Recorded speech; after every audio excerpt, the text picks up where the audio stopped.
늘 말씀을 드리지만 하나님은 우리를 대하실 때 하나의 인격적인 개체로 대하세요. 그러니까 김덕겸이라는 사람이 목사예요. 또 다른 여러 가지 직분들이 있지만 이것보다 더 중요한 것이 인격, 하나의 영혼으로 우리를 대하신다는 거죠. 그래서 우리 개인이 하나님과의 관계, 그리고 이웃과의 관계, 또 자신과의 관계에서 건강하게 살기를 하나님은 원하시는 거죠. 그러니까 우리의 마음이 흔들린다든지 우리의 중심이 상처를 받아가지고 고민당하고 고통을 당한다든지 아니면 누군가 이렇게 다툼을 통해서 인간관계가 어그러졌다든지 다른 사람들에게 피해를 준다든지 이런 것보다는 우리가 하나님의 백성들로서 경건하고 거룩하고 그리고 다른 사람들에게 영향력을 주는 그런 존재로 살기를 원하신다는 거죠. 그리고 우리의 가정들도 마찬가지죠. 가정의 주인은 하나님이시잖아요. 그래서 이 땅에 있는 모든 가정들이 하나님의 말씀을 기준으로 해서 모든 가정들이 경건하고 거룩하고 그리고 이 세파에 휩쓸리지 아니하고 죄악 가운데 휩쓸리지 않고 든든히 서는 반석 위에 세워지는 그런 경건한 가정들이 되기를 원하신다는 거죠. 교회도 마찬가지죠. 교회는 하나님께서 택하신 자들의 모임이잖아요. 그래서 이 땅에 천국의 지점으로 세워놓으시고 이 천국의 지점인 교회들을 통해서 더 많은 사람들에게 생명의 복음이 증거되고 하나님의 백성들이 이곳에 와서 행복하고 또 이곳을 통해서 하나님의 음성을 듣고 그러면서 이 교회가 건강하게 그리고 경건하게 거룩하게 이 땅에 보존되기를 원한다는 거죠. 나라도 마찬가지죠. 나라의 주인은 대통령이 아닙니다. 나라의 주인은 하나님이시라고요. 하나님이 주인이신 이 나라가 하나님 보시기에 공의로운 나라. 네. 그래서 말씀이 살아있고 그리고 공법이 살아있는 그런 나라가 되기를 하나님은 원하고 계시는 거예요. 지금 보면 우리가 개인적으로, 가정적으로, 교회적으로, 국가적으로 이게 다 흐트러졌어요, 사실은. 우리가 개인 한 사람 한 사람을 보면 이게 벌써 심령이 다 흐트러져 있고 상처받았고 이게 그렇습니다.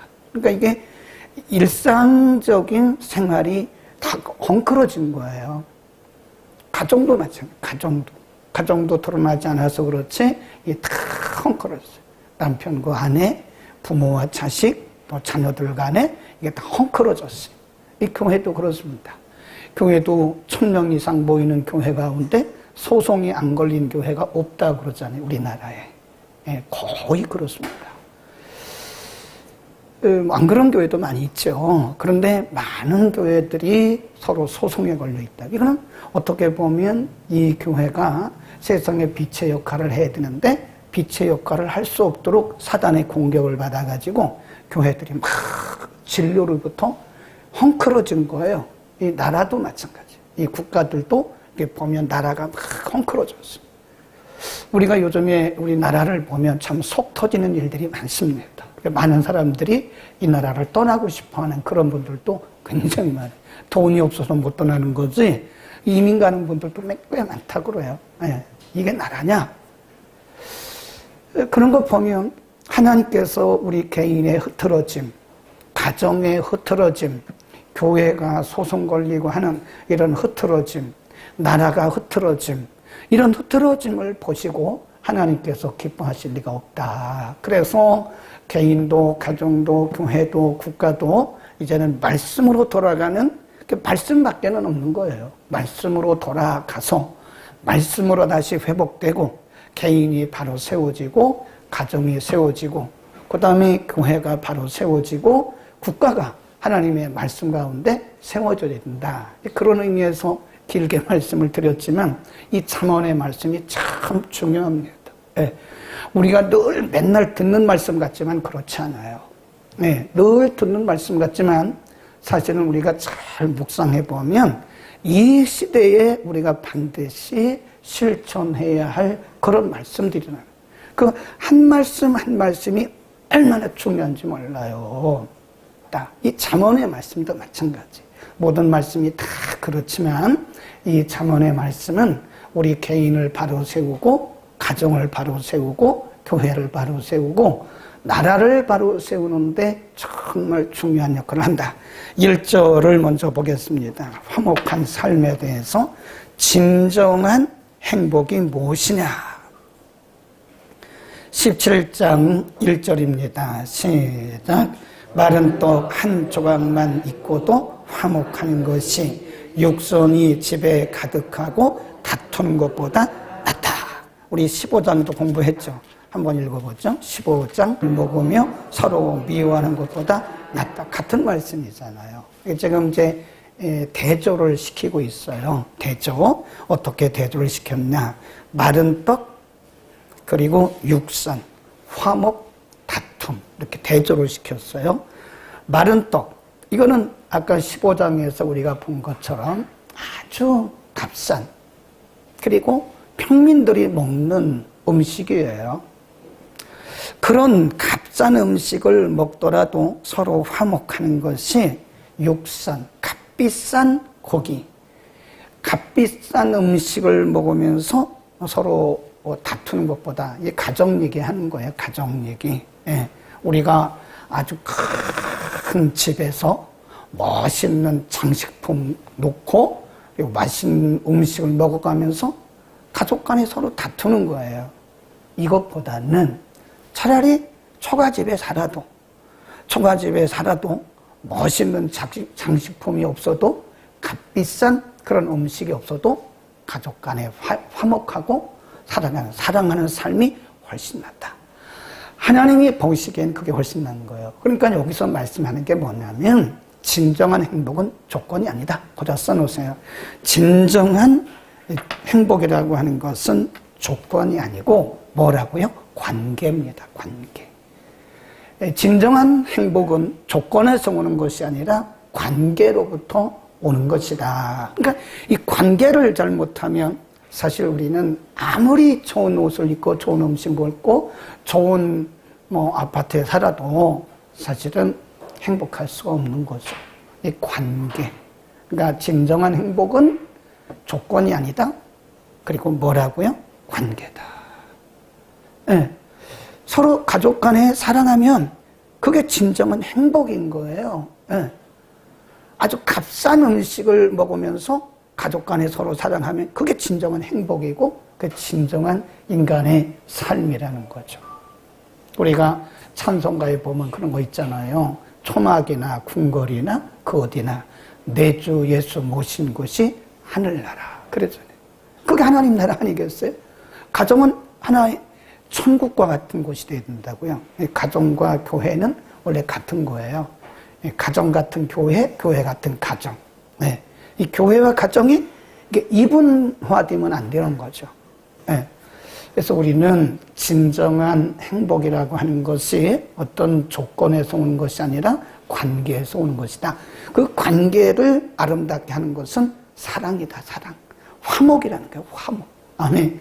여러분 우리가 화목한 행복한 가정들을 이룰 수 있기를 바랍니다. 그게 진정한 행복이에요. 네. 우리가 초가삼간에 살아도 서로 사랑하며 살면 이것이 최고의 행복이다. 그 다음에 지혜의 우월성에 대해서 2절입니다. 17장 2절. 17장 2절입니다. 시작. 슬기로운 종은 주인의 부끄러움을 끼치는 아들을 다스리겠고 또 그 아들을 중에서 유업을 나누어두리라. 원래 히브리 사람들은요, 이게 부모의 유업을 아들에게 주는데 나중에 성경에 보면 그 딸들에게도 이제 주라고 이렇게 되어 있는데 여기 보면 여기서 나오는 이 종은 노예입니다. 노예. 슬기로운 노예는 미련한 아들보다 훨씬 낫다. 그런 얘기예요. 신분이 노예일지라도 지혜가 있으면 아들이면서도 지혜 없는 사람보다 훨씬 낫다. 이건 뭘 의미하냐면 지혜의 우월성을 의미한다. 지혜. 인간에게 필요한 것은 지혜입니다. 지혜. 그러니까 우리가 이 세상을 이렇게 보면 하나님께서 지혜 있는 사람들을 들어 쓰시는 거. 그리고 지혜 있는 사람들이 세상을 통치해요. 보면. 그 지혜를 당할 수가 없는 거죠. 네. 지혜자들을 통해서 하나님이 이렇게 세상을 통치하도록 하신다는 거죠. 그러니까 그런 지혜가 어디서 오느냐? 그 지혜는 말씀으로부터 오는 거죠. 확실히 하나님의 말씀을 묵상하고 하나님의 말씀을 많이 들은 사람들이요, 그렇지 않은 사람들보다 훨씬 지혜롭습니다.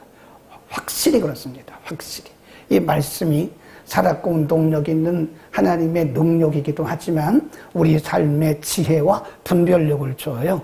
그래서 하나님의 말씀을 깊이 묵상하고 깊이 공부한 사람들이 그렇지 못한 사람들보다 훨씬 지혜롭다. 그 진정한 지혜는 바로 하나님의 말씀으로부터 온다 하는 겁니다. 그러니까 노예라도 지혜로우면 아들보다 훨씬 낫다는 거예요. 오히려 아들이 가져가는 유업을 함께 나눌 수도 있고 가져갈 수도 있다는 거죠. 우리가 이 땅에 있는 동안 하나님을 위해서도 또 사람들을 위해서도 쓰임받고 뭔가 영향력을 미쳐야 되잖아요. 그렇죠? 마태복음 5장에서 예수님 뭐라고 그러셨어요? 너희는 세상의 빛이요 소금이다. 너희는 세상의 소금이요 빛이다 그랬어요. 그래서 소금이 맛을 잃으면 무엇으로 짜게 하냐? 사람들에게 밟힌다. 그냥 길에 버려져 가지고 사람에게 밟힐 뿐이다. 크리스찬들이 지혜가 없으면 맛 잃은 소금과 똑같은 거예요.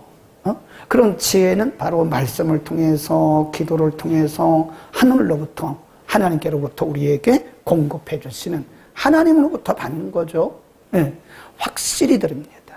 제가 이렇게 보면요, 오래 살지는 않았는데 이렇게 보면 확실히 예수 믿는 사람들이 그렇지 않은 사람보다 훨씬 지혜롭고요. 또 같은 크리스찬들 중에서도 열심히 예배드리고 말씀 많이 묵상하는 사람들이 그렇지 않은 사람보다 훨씬 지혜롭습니다. 그러니까 하나님이 말씀을 통해서 우리에게 지혜를 이렇게 공급해 주시는 거예요. 기도 가운데 지혜를 공급해 주시는 거예요. 그렇죠? 우리가 기도를 하면 우리가 뭘 달라고 기도하는 것도 있지만 사실은 기도하면 하나님이 감동을 주시네. 감동. 그렇죠? 영감을 주시잖아요. 그러니까 막 기도하면 하나님이 말씀 어디를 생각나게 하시는 거예요. 하나님이 몇 장 몇 절을 읽어라 그런 것보다는 생각나게 하세요. 그냥 탁탁 떠오르는 거예요. 네. 그게 지혜거든요. 그게. 그 하나님이 이런 문제들을 어떻게 해결할 것이냐 할 때 하나님이 그런 지혜들을 주시고 그 문제를 해결하게 하시고, 그래서 이 땅에 살아가는 동안에 하나님은 지혜자들을 통해서 확실히 하나님의 일을 하시고 이 땅에 많은 영향력을 끼쳐요. 지혜가 있어야 영향력을 끼칩니다. 아멘. 그 다음에 3절입니다. 시작. 도가니는 은을, 풀무는 금을 연단하거니와 여호와는 마음을 연단하시느니라. 이 도가니 그리고 풀무라고 하는 게 용광로입니다. 용광로는 풀무불은 금과 은을 연단이라는 말은 재련이에요. 재련이 뭔지 아시죠? 우리가 용광로에다가 이렇게 막 이쇠, 젖쇠 뭐 이렇게 다 뭉그러진 거, 부서진 거 이런 거 갖다 다 집어넣어요. 그러면 거기서 이제 이게 물이 돼요. 쇳물이 돼서 그 쇳물 안에 있는 불순물들을 다 건져냅니다. 몇 번 하다 보면 거기서 진짜 깨끗한 은 그리고 금 여러 번 용광로에 왔다 갔다 하면 그것이 순금이 되는 거죠. 순도가 높은 순금이 되는 거예요. 은도 마찬가지. 그래서 용광로를 통해서 금과 은을 재련하듯이 하나님은 우리의 마음을 재련하시는 거예요. 인간의 마음 속에는요, 별개다 들었습니다. 별개. 아닌 것 같잖아요. 우리의 마음이 눈에 안 보이잖아요. 근데 우리의 마음이 정말 더러워요. 예수님께서 어느 날 지나가는데 유대인들이 예수님의 제자들이 손을 씻지 않고 밥을 먹는다고, 음식을 먹는다고 막 비난하는 거예요. 그러니까 예수님 말씀하시기를, 얘들아, 여러분, 그 손을 씻지 않고 음식을 먹는 게 그게 사람을 더럽게 하는 것이 아니라 실제로는 우리 속에서 나오는 것이 사람을 더럽게 한다. 예수님 그렇게 말씀하셨어요. 그러니까 입으로 들어가는 것은 속에서 소화돼가지고 뒤로 나오면 끝이에요. 근데 우리 속에는 타락한, 그리고 죄성이 있는 우리 마음 속에는 눈에 안 보여서 그렇지 정말 죄적이고 더럽고 불경건한 마음들이 우리 속에는 너무 많은 거예요. 네? 불순종, 뭐 다 말할 수가 없죠. 불순종, 교만, 오만, 뭐 또 게으름, 미움, 다툼, 시기, 질투, 뭐 별거 우리 속에 있어요. 우리 마음이 꼭 뭐와 같냐면 잡초 같아, 잡초. 네. 그 예수님이 4가지 그 비유 들었잖아요. 그렇죠? 4가지 마음방. 거기가 꼭 가시밭 같아, 가시. 우리 속에 가시밭 같은 우리 속에 별게 다 들었어요. 그래서 이런 마음을 가지고는 우리가 말씀을 읽어도 말씀대로 깨닫지도 못하거니와 말씀대로 살 수도 없고 하나님의 거룩한 임재 앞에 나갈 수도 없고 하나님의 거룩한 사역을 할 수도 없어요. 그러니까 하나님이 우리의 마음을 늘 재련하시는 거예요. 하나님이 우리 속에 있는 더러운 것들을 뽑아내는 그런 작업을 하시는 게 그게 재련인데 그게 뭐냐? 고난이라고 해요. 고난. 인간이 고난을 통해서 마음이 재련되어집니다. 연단되어지는 거예요. 교만이 서서히 깨어지는 거예요. 저는 이걸 통해서 우리를 지금 단련하시고 우리 속에 있는 악성, 죄성, 인간성 이런 것들을 다 뽑아내는 작업을 하고 계시는 거예요. 그러니까 우리가 한 번 지나고 나면 사람이 겸손해져요. 한 번 아프고 나면요 겸손해집니다. 근데 애들이 그렇게 몇 번만 아프고 나면요 얼마나 약아지는지 몰라요. 얼마나 약아지는지 몰라요. 그래서 우리가 그거를 뭐라 그러냐? 성장통이라 그래. 성장통.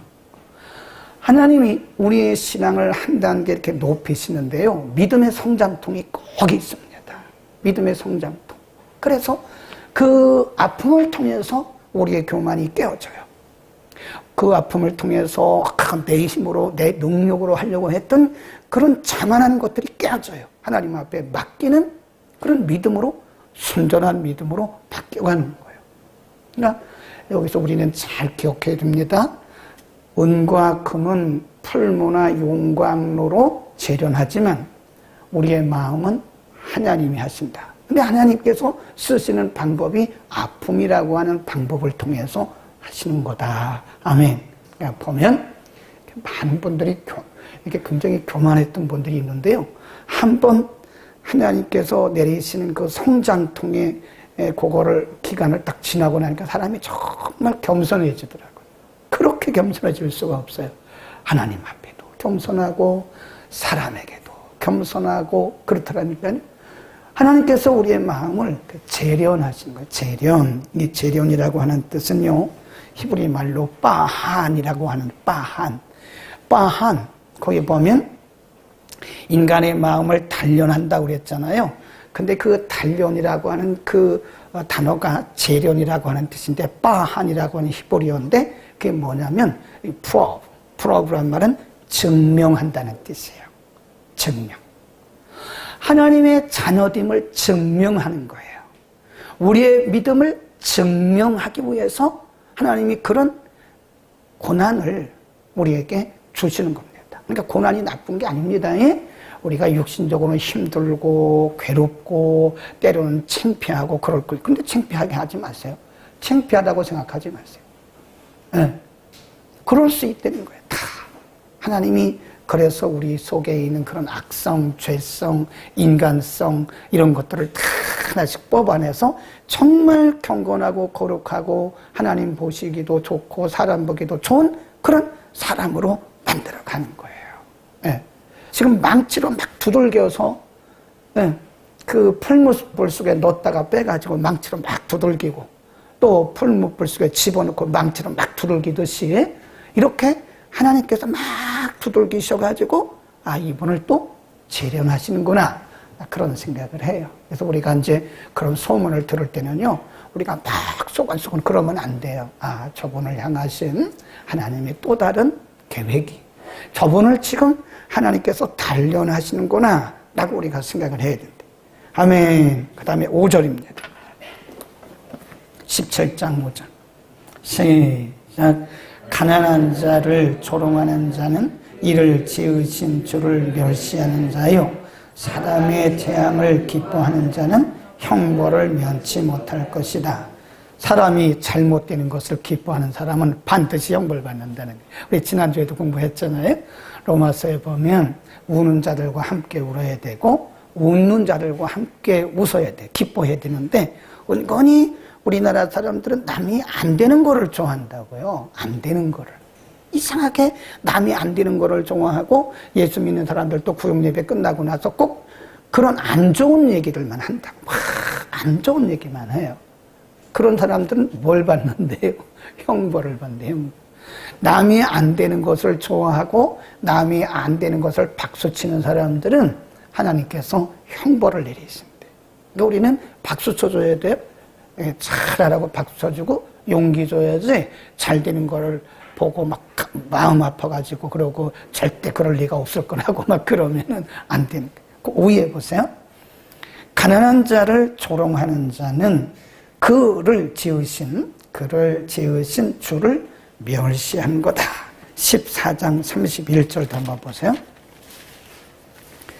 14장 31절에도 비슷한 말씀, 가난한 사람을 가난한 사람을 학대하는 자는 그를 지으신 이를 멸시하는 자요, 궁핍한 자를 불쌍히 여기는 자는 주를 존경하는 것이다. 그래서 가난한 자는, 여기서 가난하다고 하는 것은요, 물질적인 재물적인 가난한 것도 의미하지만 사회적 약자를 통칭하는 거예요. 사회적 약자. 사회적 약자가 누구죠? 성경에서 말씀하는 사회적 약자가 누구죠? 고아, 과부, 나그네예요. 그리고 가난한 사람. 이게 사회적 약자예요. 이런 사회적인 약자들을 멸시하는 것은 그를 지으신 하나님을 멸시하는 거라는 거예요. 잘 생각해야 돼요. 우리가 조금 돈이 있다고 돈 없는 사람들 무시하고 멸시하면 하나님을 멸시하는 거예요. 내가 좀 공부 좀 했다고 공부 못한 사람들 무시하고 멸시하면 하나님을 멸시하는 거예요. 네. 자기가 좀 잘 산다고 못 사는 사람들 무시하고 멸시하면 그게 하나님 멸시하는 거예요. 자기가 좀 건강하다고 몸 아픈 사람들 무시하고 당신이 믿음이 없으니까 아프지 막 이렇게 하면 안 된다니까요. 그런 소리 하지 마세요. 믿음 없어서 아프다고 막 그런 얘기 하지 마세요.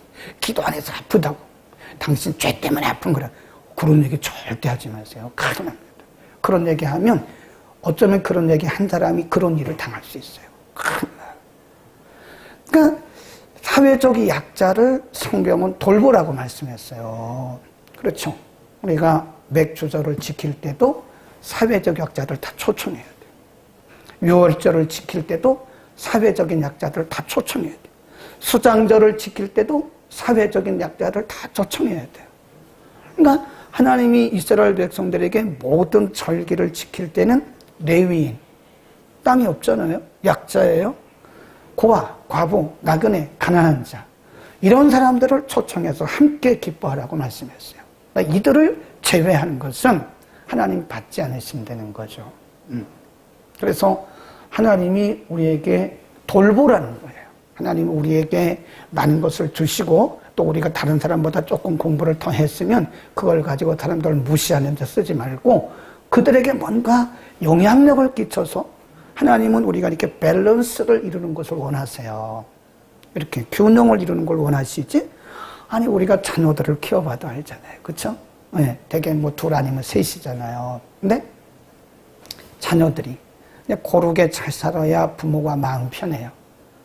근데 큰애는 아주 못 살아. 그리고 둘째는 너무 잘 살아.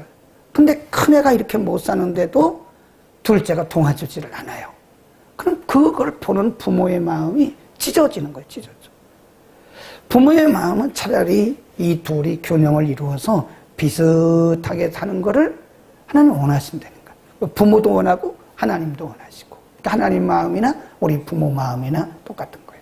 하나님께서 부모들에게 그런 마음을 주신 겁니다. 그러니까 우리가 우리 이 공동체 안에서 혹은 우리 주변에 어려운 사회적 약자들이 있으면요, 그들을 우리가 무시하고 멸시할 것이 아니라 그들에게 우리가 뭔가를 흘려보내야 됩니다. 흘려보내야 돼. 이 교회가 그런 일을 해야 됩니다. 우리끼리 먹고 마시고 막 그런 것보다는 이래 그런 거 그만하고 차라리 교회 주변에 어려운 이들을 찾아가서 쌀이라도 좀 사다 주고, 우리 교회 안에도 어려운 분들 계시거든요. 그런 분들에게 구역헌금 모아가지고 좀 사다 드리고, 구역헌금 마음대로 쓰세요. 그렇게. 이렇게 보면 우리 구역에도 그런 구역이 한두 구역이 있어요. 구역 예배 드리고 구역헌금 모아가지고 은밀하게 어려운 가정에 쌀도 사다 드리고 고기도 사다 드리고, 얼마나 좋아요. 하나님이 정말 기뻐하시는 거예요. 그게 하나님 마음을 흡족하게 해드리는 겁니다. 에? 우리는 먼저 된 자가 나중된 자를 감당해주고 그들을 우리가 보살필 의무가 있는 거예요. 그래서 형제라도 조금 잘 살면 잘 산다고 의시되지 말고 그렇지 못한 자들을 좀 돌봐야 돼. 하나님이 그걸 기뻐하시는 거예요. 아멘. 그 다음 9절입니다. 9절 시작. 허물을 덮어주는 자는 사랑을 구하는 자요, 그것을 거듭 말하는 자는 이간하는 자다 그랬죠. 네. 허물을 거듭 말하는 것은 자꾸 이것을 얘기하고 또 얘기하고 이 사람에게 말하고 이 사람에게 말하는 것은 이간질하는 거다. 이간질. 네. 우리 사회가 병드는 것은요, 이런 사람들 때문에 병들어요. 우리 사회도 보면요, 사실이 아닌데, 우리가 객관적으로 볼 때 사실이 아닌데 사실인 것처럼 이렇게 해가지고 자꾸 사람들에게 이간질 붙이는 사람들이 너무 많아요. 우리 사회에 보면 정치계도 있고 경제계도 있고 교육계에도 있고 또 심지어는 이 교계에도 있어요. 교계에도 이렇게 자꾸 이간질을 붙이는, 사실이 아닌 걸 가지고 자꾸 이 사람에게 말하고 저 사람에게 말하고 저 사람에게 말하고, 그럼 이게 이간질이 되는, 그게 불화가 되는 거예요. 이 불화는 누가 좋아할까요? 마귀죠. 마귀가 제일 좋아합니다. 네. 약간의 마음에 빈틈이 생길 때 마귀가 쑥 들어가는 거예요. 그래서 특별한 일이 없는 한 부부는 같이 살아야 되고요. 그리고 한 방을 써야 됩니다. 자, 이렇게 들어보니까 우리 교회도 각방 쓰는 분들이 꽤나 있더라고요. 꽤나. 지금도 있을 것 같은데 손 들어보라고 그러면 안 되겠죠? 네. 그래서 싸워도 한 방 써라. 네. 이 젊은 사람들이 각방 쓰는 분들이 있어요. 네. 나이 들어서야 뭐 어떨지 모르겠는데 나이 들어도 웬만하면 한 방 쓰는 게 좋습니다. 네. 물론 이제 어떤 어쩔 수 없는 상황 속에서 그런 경우도 있죠. 어쩔 수 없는 상황이라면 뭐 각방 쓸 수도 있지만 그렇지 않다면 웬만하면 한 방을 써야 돼요. 싸워도 한 방을 써야 돼요. 부부 싸움을 해도 각방 쓰면 안 됩니다. 그때부터 마음이 멀어지기 시작하는 거예요. 어쩔 수 없지만 특별한 경우 아니고는, 가정에 어떤 특별한 경우가 아니고서는 싸우더라도 한 방 써야. 왜냐하면 어떤 틈을 타고 들어오는 거예요. 이 부모와 자녀 간에도 마찬가지예요. 네, 교회도 마찬가지. 그 뒤에 또 나옵니다. 그런 얘기가. 우리 한번 찾아볼까요? 쭉 내려가서 네. 에베소서 4장 26절을 한번 봅니다. 에베소서 4장 26절 분을 내어도 거기입니다. 에베소서 4장 27절까지 시작. 분을 내어도 죄를 짓지 말고 해가 지도록 분을 품지 말고 마귀로 틈을 타지 못하게 하라. 누가 틈을 탄대요? 마귀가. 분을 내도 혈기를 내도 그 말이죠. 혈기를 내도 해가 지기 전에 빨리 풀어라. 아니면 마귀가 틈을 탄다. 그러고 와서 막 휘젓는 거예요. 마음을 휘젓고, 가정을 휘젓고, 교회를 휘젓고, 막 휘젓는 거예요. 예. 그래서 우리가 빨리빨리 이런 문제들을 잘 성찰을 하고, 관찰을 하고, 그래야 됩니다. 우리는 이렇게 다른 사람들의 허물을 덮어줍시다. 자꾸 이간질 하지 말고, 이간질하면 우리가 마귀에게 휘둘리는 거예요. 이간질 하지 말고 좋은 얘기만 하고, 덮어줘. 거기 보면 뭐라 그랬어요? 허물을 덮어주는. 거기 다시 보세요. 거기 읽고 마치겠습니다. 허물을 덮어주는 자는 사랑을 구하는 자요. 그것을 거듭 말하는 자는 뭐라고요? 친한 벗을 이간하는 것이다. 거듭 말한다는 말은 자꾸 얘기하는 거예요. 허물을 덮어줘요. 갈라디아서 6장에 보면 신령한 너희는 우리의 지체들이 이런 죄가 있는 것을 발견하거든 너희는 짐을 서로 지라. 그런 말씀하셨어요. 서로 짐을 져야지 이거를 자꾸 퍼뜨리고 이간하면 공동체가 사탄의 틈을 탄다. 기도하겠습니다. 걸어가신 우리 아버지